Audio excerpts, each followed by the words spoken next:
on avait dit hier, très important, on avait dit, c'est ouvert ça ou pas? Il marche? Il a ouvert, je crois qu'il a ouvert, oui.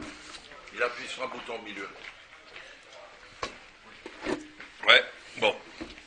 Donc on avait dit hier, une chose tout à fait bizarre, dans la Gemara, dans Perek Vatra de Psachim, qu'il y a 3 ou 4 personnes qui se détestent tout le temps. 1, c'est les prostituées, entre elles. 2, c'est les chiens. Les chiens se bagarrent. Dès qu'il y a 2 chiens qui se rencontrent, ils se bagarrent. 3, c'est les coqs. Ah ouais, coq. 4, c'est les chaverim, c'est les rachaim. 5, alors là, je vous en donne en 1000, les talmidei chachamim, les rabbanim entre eux. Bon, la Gemara dans la liste. La Gemara, c'est une Gemara, c'est pas moi qui dis ça, la Gemara dans Psachim. Je confirme. C'est pour ça que c'est un miracle. C'est peut-être pour la bonne cause. C'est une Gemara. C'est pas un truc dans la Mais bon, regardez, nous, Officiellement, j'apprécie beaucoup. voilà, Que ce soit clair. Que ce soit clair. le miracle des shiftés Israël, il y a 3 rabbins et ils ne font pas la guerre, c'est incroyable. Donc, c'est pas un truc dans la mer, là, les poissons, des roues, tout ça, non? je sais pas, peut-être. Ah, ils nous ont fait un truc dessus, ça. Ah ouais, je sais pas, non, j'ai pas vu ça. En tous les cas, voilà, ce que dit le Maral, il rentre tout le temps dans la profondeur des choses. Et il dit pourquoi. Regardez ce qu'il dit, c'est incroyable. Il dit parce que ces éléments-là, ils ont quelque chose de singulier. Une prostituée, elle n'a pas de mari, donc, enfin, elle n'a pas elle est solitaire parce qu'elle est avec tout le monde, donc elle est avec personne. Le coq, lui, il a la capacité de reconnaître avant le jour, la nuit. En pleine nuit, il fait le chant une demi-heure avant Amoud HaShachar. C'est une pression. Or, on avait expliqué, il a expliqué hier le Maral, on fait juste rapidement ce matin hier, qui dit que c'est ça la Chokhma. La Chokhma, c'est pas de comprendre des choses, comment le monde y réagit, comment la matière elle est organisée. C'est aussi une Chokhma. Mais la vraie Chokhma, c'est de comprendre les choses avant qu'elles arrivent. Quand elles arrivent et que tu comprends, c'est très bien. Mais quand tu es capable d'anticiper. C'est ça, c'est anticipé. Même dans le business, c'est comme ça. Les grands, ceux qui font des milliards, c'est la politique, c'est tout. C'est que ça. En fait, la Chokhma, c'est que l'anticipation. C'est que l'anticipation, c'est que ça. Tout. Donc, aussi bien dans le monde matériel, dans le business, aussi bien dans le monde spirituel. Si tu ne fais que comme... Ouais, exactement, Misha Chacham, Roet Anolad. Qui est l'intelligence? Celui qui voit le futur. C'est ça l'intelligence. Pourquoi? Parce que tu montres que tu es libre de la matière. Que si tu n'es qu'une intelligence qui commande, les journalistes sont les idiots pour toi. Pourquoi? Parce qu'ils ne font que commenter ce qui existe déjà. Une maîtrise de la matière aussi. Une maîtrise, parce que tu as un contrat en amont. Ah oui, tellement on est habitué qu'on sait comment on doit faire par rapport Oui, mais ça Parce que les encore. grands hommes d'affaires, ils n'ont rien à voir avec le spirituel, ils sont à fond exclusivement matériel. Ouais, alors. Matériel, à partir du matériel qu'ils arrivent à projeter et à... D'accord, mais ça c'est une anticipation, une vraie anticipation. Ça c'est que comme c'était comme ça dans le passé, ça va être comme ça dans le futur. Donc en réalité, ça c'est pas ce qu'il appelle lui la petite Chokhma. C'est que tu apprends de l'expérience, et tu peux avec l'expérience, mais ça c'est une Chokhma petite. Parce que des fois le monde va changer, tu vas pas t'en rendre compte, et ton expérience au contraire va te planter. Parce que toi tu vas croire que c'était comme ça avant, tu crois que c'est comme ça dans le futur, elle sera pas comme ça. Et au contraire tu vas tout perdre. Alors que là on parle d'une préscience qui est liée à la révélation. Que justement il y a la chose en amont. Donc d'accord, bon. Donc ça c'est le coq. Le chien aussi il est singulier. Et il dit que c'est pour ça qu'on appelle le coq Gever. Gever, ça veut dire un homme. Et il dit pourquoi les hommes sont belliqueux entre eux. Ça c'est incroyable ce qu'il dit. Mais pourquoi les coqs entre eux, je vois pas la... Parce que comme ils sont spéciaux, alors il va expliquer, ils ont une spécificité dans le monde, dans le règne animal. Le règne animal il n'a pas normalement la science. Lui il a la vision, on ne sait pas pourquoi, le coq d'une préscience, qui reconnaît la venue du jour. Le chien aussi, il a une possibilité de se socialiser avec l'humain, c'est pas normal pour les animaux. Spécificité. Donc, alors il dit pourquoi? Alors il dit que justement, qu'est-ce qui fait qu'un homme est un homme? C'est la définition qu'il donne là. Si je vous demande qu'est-ce qui fait qu'un homme est différent d'un animal, qu'est-ce que vous me direz? Fondamentalement. le cerveau, L'intelligence. Oui, mais pas c'est parce que c'est vrai, mais il dit que même l'âme, d'accord, mais comment ça se manifeste? Alors il dit une chose incroyable, il dit que ça se manifeste par la possibilité de rompre avec la logique de l'espèce. Alors qu'est-ce que ça veut dire? Il dit un animal, vous prenez par exemple des algues, ou eux ils vont obéir tout organisme biologique. Chaque individu en vérité ne fait que ce que le groupe dit. Il n'est qu'un élément du groupe. Ouais, comme les singes, ils obéissent à un groupe. Ils sont dans le groupe en vérité, ils sont dans l'organisation d'un groupe. Alors que l'homme, c'est le seul qui est capable de casser avec une logique de l'espèce. Et l'individu est plus important que l'espèce.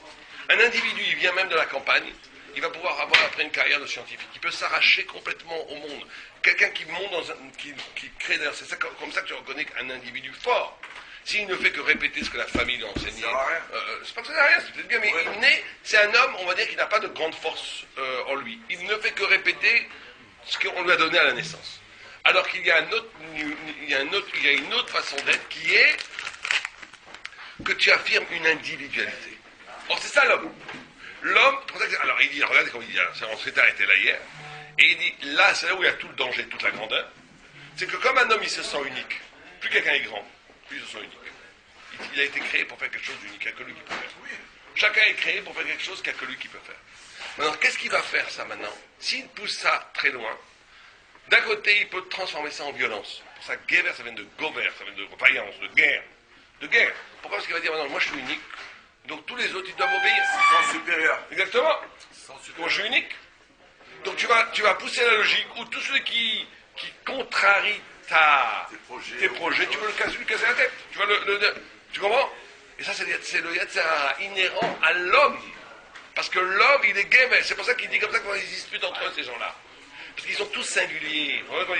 C'est merveilleux ce mal. Il dit pourquoi est-ce que le coq, le chien, les prostituées, et les talmidei Chachamim, et les Rachaïm aussi, ils se disputent quand ils sont entre eux? Parce qu'ils ont tous cette qualité-là, dans le bien et dans le mal, ils sont uniques. Comme ils sont uniques, quand ils voient l'autre, unique et unique, ça ne va pas ensemble. Si on était tous les gens qui sont de la même espèce, qui ne sont pas uniques, ils se voient comme une tribu, comme une famille. Au contraire, l'autre, je suis content, on rajoute dans la famille. Plus on est mieux. On aurait envie de dire qu'ils se sentent concurrents. Exactement, ils sont concurrents. Puisqu'il y a deux unicités qui s'affrontent, Et en quoi, donc l'un va vouloir être plus que l'autre. et en quoi les prostituées, elles sont uniques? On va expliquer hier, parce que comme elles n'ont pas un seul homme, elles ont plusieurs hommes. Comme elles ont plusieurs hommes, alors elles n'ont pas un homme. Donc comme elles n'ont pas une homme, comme elles ne sont avec personne, elles sont seules.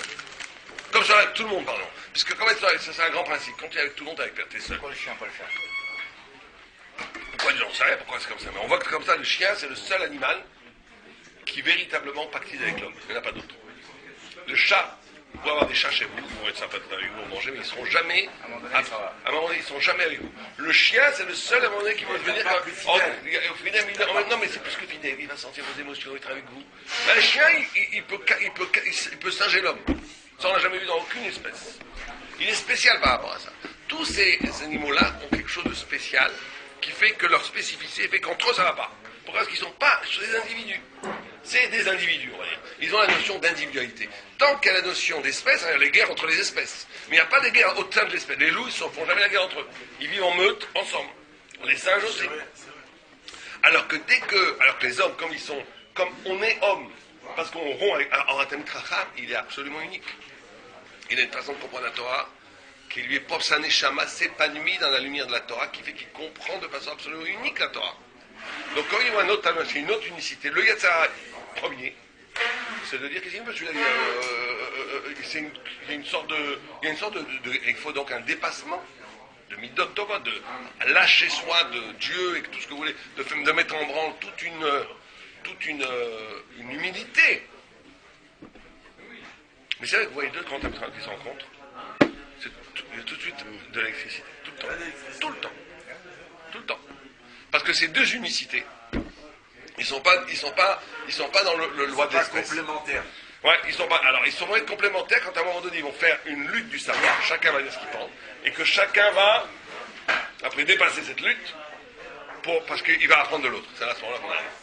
Bon, c'est un travail, c'est à faire en soi. Bien, on s'est arrêté là hier. On continue. Oh.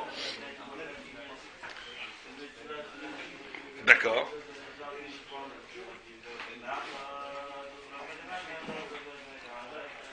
Donc c'est pour ça que les talmidei Chachamim, il y a une guerre entre eux, parce que chacun est unique, et l'unicité veut toujours aliéner les autres à lui. C'est ça le Yetzirah normal, qui peut arriver maintenant dans de très haute sphère de Torah, parce que c'est naturellement que celui qui est unique veut que ce qui est général, il ne veut pas être annulé dans la masse, on va dire.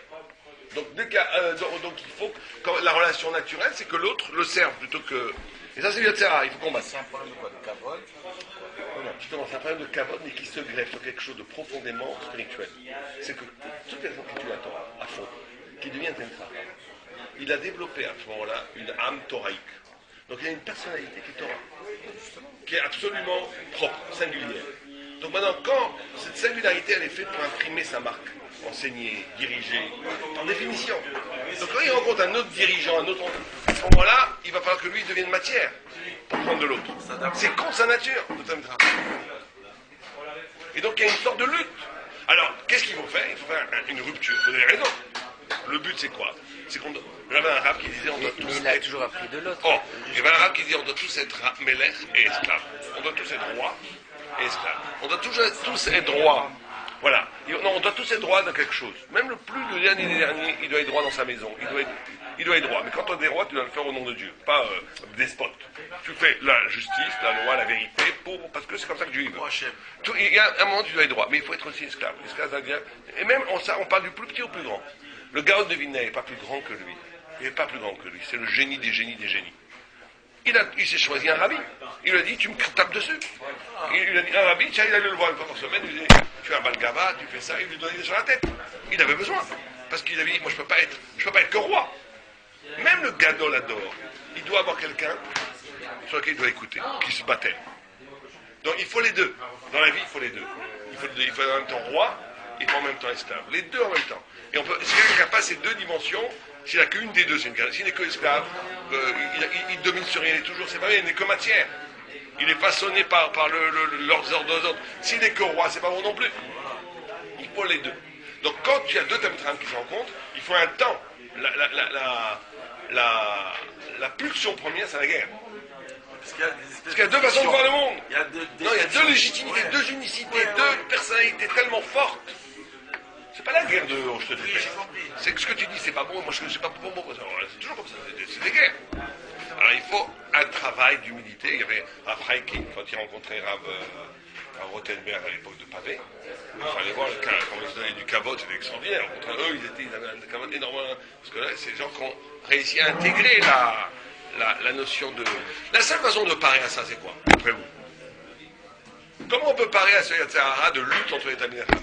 Il faut s'annuler un petit peu. Comment on s'annule? Quand tu fais rentrer qui dans le jeu? Quand tu as toujours Dieu devant toi. Parce que devant Dieu, tu fais pas le malin. J'avais un arabe, il faisait toujours comme ça quand quelque chose d'un peu contrariant arrivait. Il faisait Yud Kebavki, il voyait Yud Kebavki. Il s'énervait jamais. Pourquoi? Parce que dès qu'il y avait quelque chose qui le contrariait, il reprenait conscience que Dieu était devant lui. Donc bon, dès qu'il y a Dieu, tu t'annules. C'est plus ton problème, c'est lui. Il fait tout, quoi, je dis rien. C'est la seule façon. Parce que si tu oublies un peu Dieu et tu es dans la pure Torah de l'étude, la Torah c'est génial, ça donne un pouvoir intellectuel, spirituel énorme.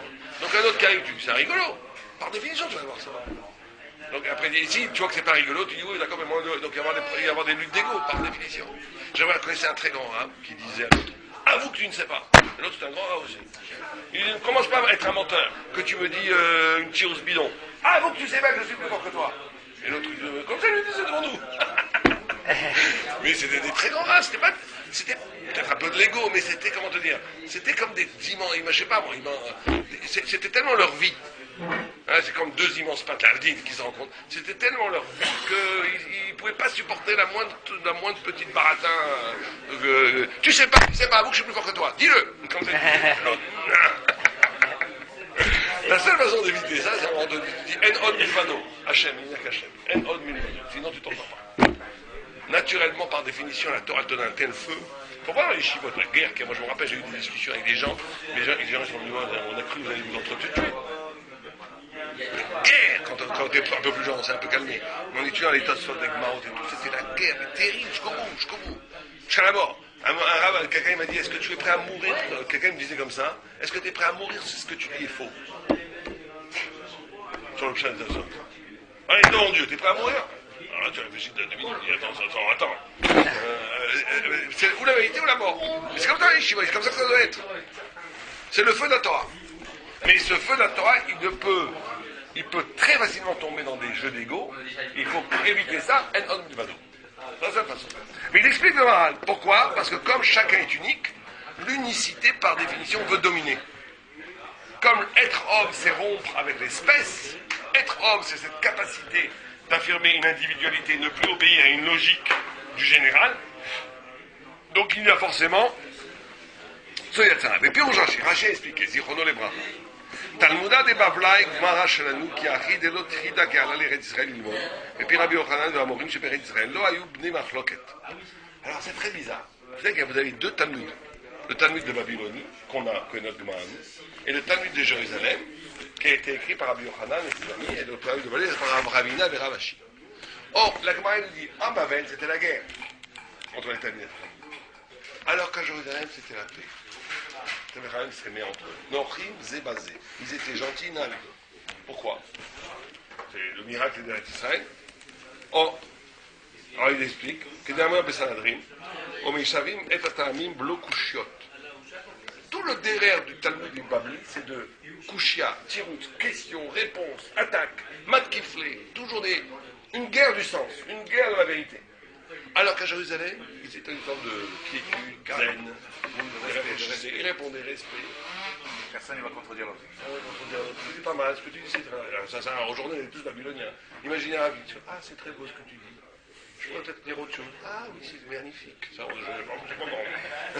Israël, on est tous devenus babyloniens. Un gars, il dit un très beau soir. L'autre, il fait qu'une chose, essayer de trouver une couchia. Tout de suite. Tout le temps, c'est comme ça. Vous dites une idée. Bah, dans le monde des chivotes, c'est comme ça. Vous dites un super truc. C'est les juifs en général, ça. Voilà. Tout ce que vous dites, l'autre, vous avez 20 personnes autour de vous, ils sont là, ils cherchent, en train de scanneriser le chasse pour l'attaquer, pour lui montrer ce qu'il dit, c'est bidon. C'est que ça. Vous avez, ouais, c'est très bien. Non, vous savez que par exemple, dans les chivotes, le Rosh Yeshiva, il donne le shiur comme ça. Hein, vous avez 200 lions, les meilleurs des chivotes, vous savez, 200 bachorim, tous des monstres, tous qui étudient 12 heures, 13 heures par jour, et qui sont des monstres, qui sont dans la souga à fond. Ils sont là 200 avec une seule volonté, descendre le Rosh Yeshiva.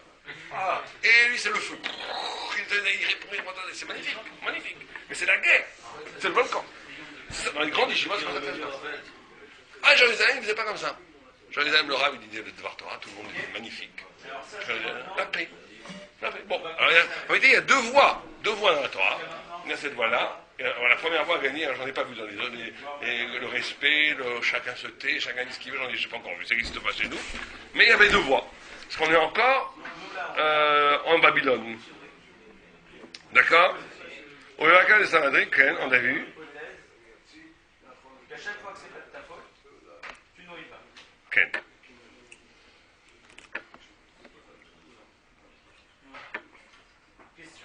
התורה אינה יוצא מן הסדר ומן השווה, כמו שהאדם הוא בעצמו, כמו שהתבהר. Oh, alors il explique pourquoi.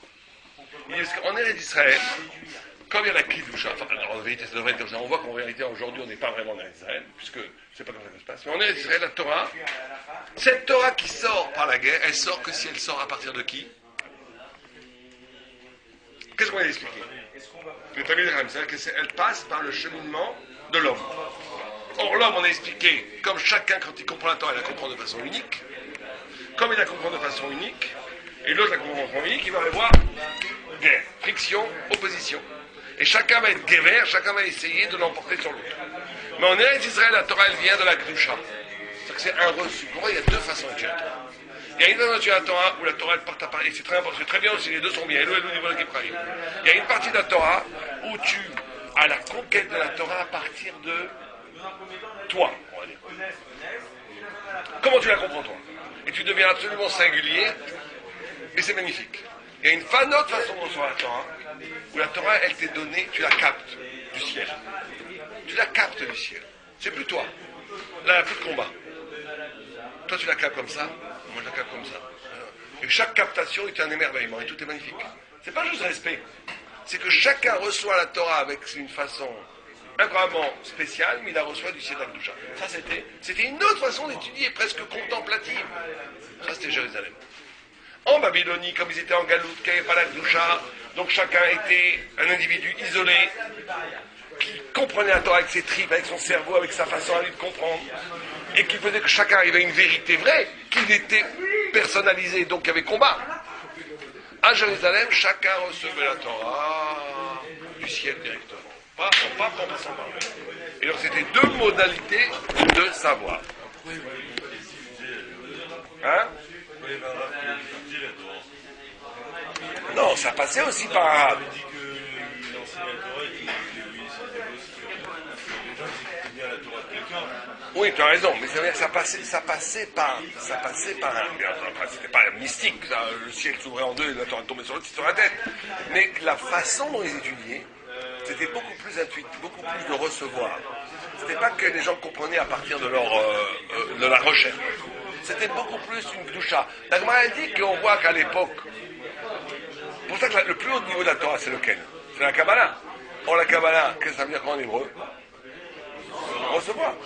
Il y a un moment donné, quand tu comprends, à un moment donné très très haut, tu arrives à un très haut niveau, mais tu ne peux plus rien comprendre. Tu reçois de Dieu. À un moment donné, la vraie compréhension des choses, elle t'est donnée, elle est Kabbalah, elle est reçue. C'est pas que toi-même tu travailles pour comprendre. Il y a un moment donné où tu reçois. Toi, tu fais tous les efforts, tu arrives jusqu'à l'extrême limite de tes possibilités, à ce moment-là, tu reçois il faut juste l'effort pour mériter de recevoir. Ça, c'est là. Pour ça, dans la Kabbalah, il n'y a pas de marloquette. Ou très peu. Pourquoi? Parce que c'est pas une chorma qui passe par l'individualisation, où chacun va essayer de comprendre. C'est une chorma que tu reçois de Dieu. Il faut simplement se purifier pour recevoir. Ça, c'était la Torah d'Eretz Israël. Dans la Torah de Babel, c'était une Torah qui est faite d'individus qui se faisaient la guerre. Mais les deux sont deux méthodologies très importantes. Il faut les deux. Parce qu'il faut une Torah qui vient du haut et qui est reçue par l'homme, et il faut une Torah que l'homme va chercher, où chacun la construit avec lui-même. C'est les deux en même temps. D'accord? Or, Kiretz Hazot Akdushahu Be'emsa Olam. Yore Shekol Advarim Sheba Em Beshavi ou Beseder Hahaoui. Il dit, Eretz Israël, la terre d'Israël, est au milieu du monde. Et comme elle est au milieu du monde, tout ce qui reçoit là-bas est exactement à sa place. Donc, la grande force d'Eretz Israël, c'est quoi? C'est qu'elle a la capacité que chaque chose qui sont là-bas sont à leur place. Véritablement. Alors qu'en dehors d'Eretz Israël, les choses sont décalées, en exil, perdues. En Israël, il se passe, en vérité, en Israël, si on avait le mérite, c'est un endroit où chaque chose est Seder Haoui. Ça veut dire Seder Haoui est exactement dans l'organisation réelle. Vrai. Aval, Bavel, Nikra al-Shem ki balal she'u iruvuv. Iruv she'en kan ardout. Et Bavel, d'où ça vient Bavel? Comme étymologiquement, ça vient de mélanger. Livlol, Babel. On est rabot, c'est Babel, ça dit, il se mélange. Bilboul aussi, Bilboul, ça vient de ça. Ils ont volé des mots, c'est Archad.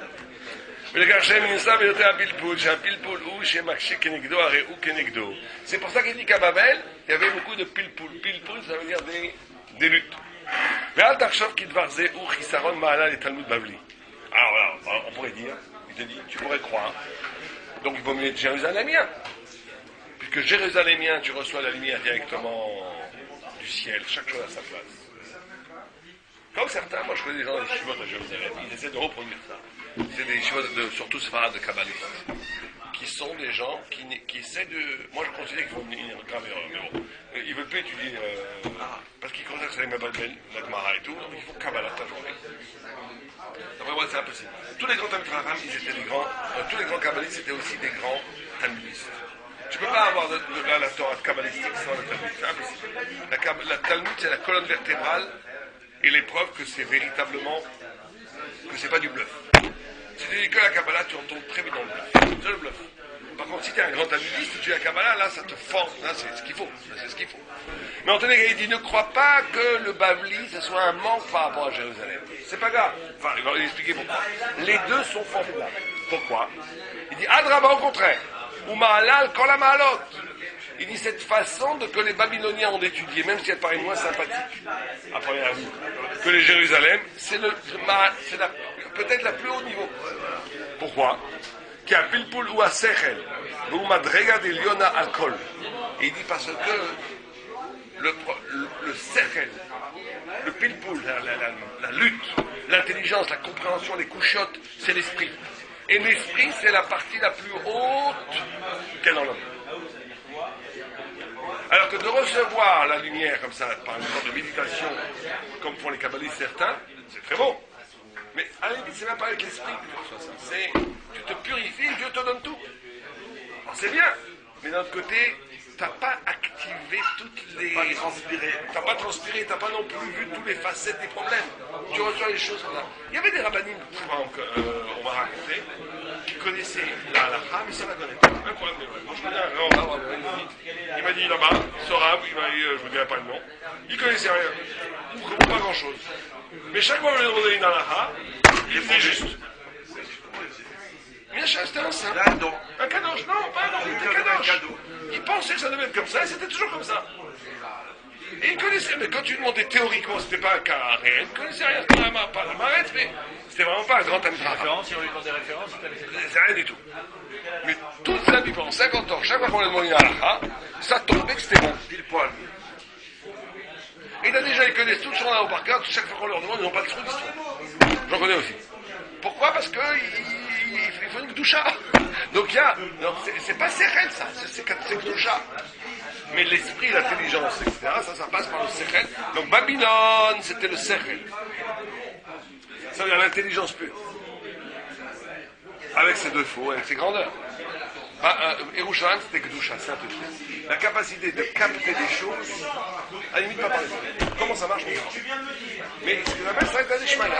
Ce Rav, il me disait, ce Rav-là, il avait pendant 50 ans de psakim, tu le regardes tous, un par un, il s'est jamais trompé. Tu lui parlais de Torah, il ne comprenait rien. Comment c'est possible? Comment c'est possible?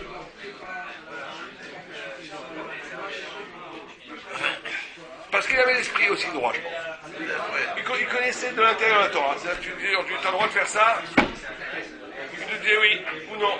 D'où il savait, qu'est-ce que je prends j'en sais rien. Et c'était toujours bon. Tu vérifies après, c'était bon. C'est pas un don. D'après moi, c'est parce qu'il a ce qu'on appelle Dat Torah. Il a tellement intégré dans son sang, dans sa conscience depuis son plus jeune âge, qu'est-ce qu'il faut dire ou pas dire. Il a l'habilité à donner à la fin. Ouais. Même si ça ne correspond pas forcément à Non, je sais pas, il y a tous ces choix d'arrondissement. Personne n'a pas les conditions. On a deux rabbins, on a deux réponses différentes. Souvent, ça arrive. Des fois, il y a des marques, souvent, il y en a un qui ne sait pas. Hein. Ah oui, mais il donne la réponse quand même. Oh, mais ici, il s'est trompé dans la Mishnah, toi, mais dans la Mishnah, il faut Roser. Mais celui qui a demandé, il est couvert. Oui, bien sûr. Mais il faut faire très attention à qui on demande, parce qu'il y a plein de gens il y a plein, des choses simples, tout le monde sait. Mais il y a des choses compliquées. Hein. Par exemple, qu'est-ce que c'est ce cas-là? Par exemple, il y avait une femme, elle croit qu'elle était mamzer. Mamzer ne peut pas se marier avec aucun juif. Mamzeret ne peut pas se marier avec aucun juif. Vous savez ce que c'est un mamzer? Une femme qui a trompé son mari, par exemple, et dont l'enfant est né. Ça s'appelle un mamzer, avec l'amant. Voilà, il ne peut pas se marier avec aucun juif. Mamzer. Non. Ah non. Non, ni un mamzer, ni une mamzer, jamais. Je suis pas entre mamzer, ou un mamzer, ou les pauvres, ou avec une guillorette. Ou un gars converti ou une convertise en droit. C'est pas sympa pour les convertis. Le mamzer, il donne un mamzer. Ah ouais, c'est ça qui est terrible, c'est que le mamzer donne un mamzer. Et il y a une interdiction sur avec un mamzer. Bon. Donc, elle croyait qu'elle était mamzer. La rabbin lui avait dit, enfin, ça ne doit être pas un très fort rabbin, il a dit, vous êtes mamzer. Pourquoi la mère avait avoué qu'elle avait, et pas que la mère avait avoué, le père ne pouvait pas avoir d'enfant, et elle a eu un enfant avec un amant, un goy. Un goy, c'est pas un vrai. Oh là là, si le père d'amant est goy, l'enfant n'est pas mamzer. Quand je dis ça, elle a pleuré la femme. Attends, moi je dis ça comme ça. Moi je connais très bien ça, la route. Je dis ça en buvant un café. C'est impossible. Vous n'êtes pas mamzeret, c'est tout. Vous n'êtes mamzeret, soyez là, vous n'êtes pas mamzeret. Ça a été pour elle le jour le plus beau de sa vie. Ah, parce qu'il avait été avec un juif, elle aurait été. Ah bah oui. Parce qu'un dernier, il y avait un cas, à Paris, personne n'a mouru. Elle était branchée, elle marchait artificiellement. Et ils ont demandé à un rab si on peut les brancher, vous vous rendez compte la responsabilité du rab. Non, il décide d'abord de passer. Si tu les branches avec moi, Ouais, comme Sharon aujourd'hui. comme Sharon. Il n'est pas branché. Elle était branchée. Si tu enlèves Sharon n'est pas branché. Il est dans le coma. si tu enlèves le fil, elle est morte. Elle a dit 3 jours pour répondre. C'est un frappe-fort. Chaque cas par cas, voir les cas par cas, si elle souffre pas. Par le cas par cas. C'est des cas. Il n'y a pas de généralité pour cette question-là. C'est le cas par cas. Eh bien, écoutez-moi. On va pas. C'est pas une question. On est un très bon état. Quelqu'un. Il peut pas. 5 ans, ça va être. 10 ans, il était dans un règle. Non, c'est pas une question. Maintenant, ils ont été voir des brachot et tout, rien n'a marché. Bon, ils ont été voir des médecins, lui et elle ont un problème. Les deux. Peut-être que les médecins disent ça parce qu'ils ne veulent pas vexer un des deux. En tous les cas, un des deux qui a un problème, c'est ça. Donc ils ont dit, qu'est-ce qu'il faut faire? Il faut sortir la semence et la mettre dans le ventre de la mère. Là, pas des questions. Or, d'après... Ouais, exactement. Non, mais d'après Halakha, c'est une grande marque entre le Satmar et eux. Et Ramosh Hashem a permis. À l'époque, les Satmar étaient très contre. Donc ils ont été voir Rav Eliashib, Rav Kanievski, c'est Sfarad. Rav Kanievski, c'est un gadol incroyable aujourd'hui. Il a entendu ça, il dit Chaz Shalom. Non, Chaz Shalom, pas de faire de type, pas de faire de type. Traumatiser le mari, il ne veut plus en faire.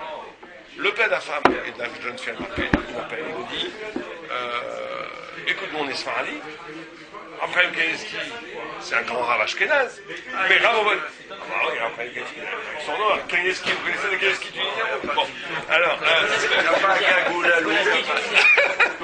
Trablassi, le jeu. Bolinski, tunisien. Bolinski, le tunisien.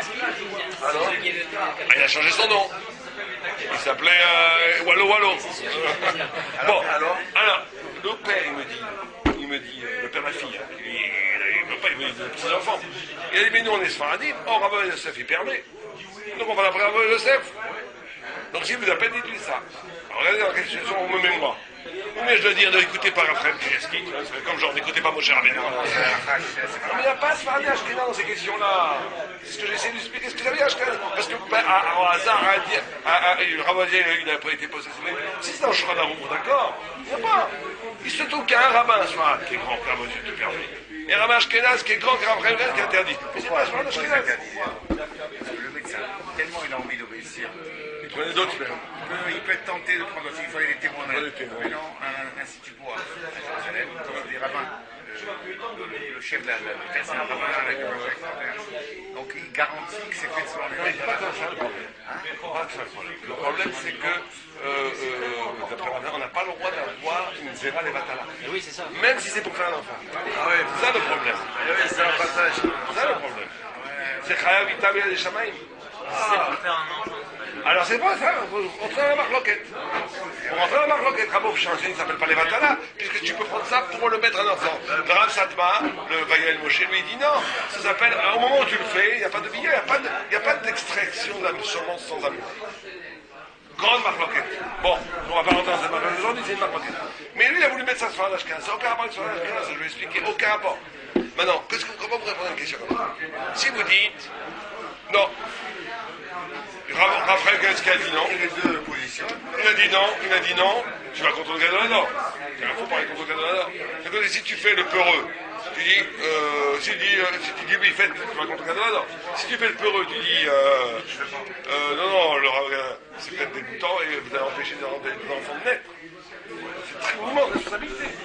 Donc, j'arrête d'appel. Après, on a parlé. Il m'a donné une super étape. Il m'a dit, tu leur dis d'attendre un an. Un an, parce que dans un an, ce serait une bonne question, parce que maintenant, il ne peut pas les contrats. Ils ont demandé, il ne fallait pas demander. Il ne faut pas demander, il faut savoir à qui on demande aussi. Ah ouais. Si tu as demandé un gadol, c'est fini, tu ne peux plus après le changer. Donc, tu ne peux pas changer. Donc, attendez un an. Pendant un an, priez, faites le maximum. Dans un an, ce serait une nouvelle question. Et après, non, c'est à ce moment-là. Là, ça va. J'ai trouvé ça très rare. Qui vous a Ah, ça oui, je vais parler. Parce qu'il y a un nouvel élément. Il y a un nouvel élément qui arrive, qui est qu'on a encore entendu un an. Et ça marche toujours pas, qu'est-ce qu'on fait? Il n'a pas trahi Il n'a pas trahi, il a écouté au moins Ravin pendant un an. C'est marocain. C'est une. Si c'est trop Miroto, on va connaître. Hein? Si c'est trop Miroto, on va Oh là là. Il va les dire. Je dois attendre encore un an. Attention, au bout de 3, c'est Yadaka. Bon, on finit juste ça. On a fait une demi-heure, donc on finit ça. Ve'al tarshov kitvarze ou chisarod ma'ala le Talmud Bavli. Ne crois pas que c'est un manque au Talmud Bavli de passer par cette intelligence. Au contraire, au ma'ala, la ma'ala, c'est une immense ma'ala qui a pilboul à sechel. Raki kodem sheitbarer halacha ou à sechel. הם חובלים זה לזה ואינם נוחים כמו שהוא טבע סדר הארץ בכל שיוצא מן השנה. ומן המידה הזאת אמרו כי תמיד החכמים שבבין שונאים זה את זה. וכך, donc il dit qu'en vérité, c'est quand on est en exil, de jouer que tout va bien, de jouer qu'on reçoit la Torah sans combat, sans réflexion, sans pile-poule, c'est impossible. Donc en vérité, ce pile-poule, cette guerre que se font les Talmidei Chachamim en Babel, c'est en vérité tout l'effort, la distorsion pour s'arracher de l'exil, d'arriver à la vérité. Donc on est obligé de faire ça. Et celui qui ne fait pas ça, il court-circuite le malade, donc il n'arrive nulle part. Vous comprenez? Il court-circuite le cheminement qu'il doit amener à la vérité. Et donc il n'a rien compris. Tu es obligé, comme on est en exil aujourd'hui, pour contrecarrer l'exil, de créer un exil à l'envers. Mais l'exil à l'envers, c'est douloureux. Ça passe par les cultes politiques, ça passe par tout un cheminement intellectuel tout dur pour arriver à la mascarade à la khasa. C'est pas vrai. C'est pas vrai. Par contre, en Eretz Israël, ומכל מקום, חכמים שבבבל, היו מתגברים בחכמים, בקושות ובנדל, היו עומדים על שכל, ואיש מרחק, כי הפלפול לברר אותו צריך תורה, עיון מאוד, ואין יכול לעמוד על זה כל אדם, לכך אמרו את החכמים, בבלי, וכי סליק והם לארץ ישראל, היו חד מהם כתחי מינהו. מפני כך התלמוד בבלי שלנו הוא עיקר ביותר, מפני שנתברר הפלפול בתפקיד הבירור. Et c'est pour ça que de nos jours, le Talmud Bavli, c'est le plus important pour nous, plus que les Yerushalmi, parce qu'aujourd'hui on ne peut pas arriver à la vérité sans faire cet effort de raisonnement. On ne peut pas recevoir comme un... C'est fini ça. C'est fini. Ouais, le Mara il dit, je suis content qu'il dise ça, parce qu'il y a plein de gens en Israël aujourd'hui qui veulent essayer de répondre. Je vous dis, on est en Israël, on va essayer de retrouver cette ancienne méthode. Mais on voit que lui dit qu'on ne peut pas aujourd'hui. On est obligé de passer par l'individualisation, ça passe par toi, par ta compréhension, par ton investissement, par des couchottes, des contradictions, et qu'à la fin tu arrives à la conclusion. On est obligé. Personne aujourd'hui peut recevoir la vérité comme ça, ça existe. D'accord? Bon, on verra si Dieu veut demain la suite. Bonne journée.